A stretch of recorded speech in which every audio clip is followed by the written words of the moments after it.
So guys, yan, medyo namumula na siya. Yan. Kailangan guys ay ngayon na lang apoy para maluto ang ilalim. Yan o, ganda ng pagkapula niya guys.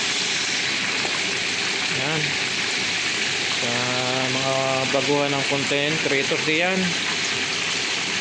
gunang-gulang panoorin muna ang video bago kayo magbakas para marisbakan din kayo ng mga followers diyan. Ayan. So ano, kita nyo guys, yan, namumula-mula na. So tapos ikay may sabaw, yan, napakasarap niyan. Yan, so kita nyo guys, yan ang isa rin technique sa pagluto. Hindi ka nga mahina lang apoy para luto ang ilalim. Yan o, so kaya maya crispy na ang balat niyan, no?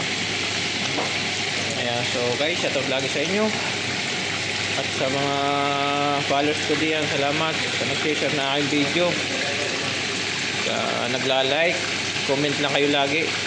Hindi ka na kayo isa-isahin dahil alam nyo na, napakarami nyo na, parami tayo. Yo, so shoutout lagi sa inyo saan man kayo sulok ng mundo. Ayan, so bye bye.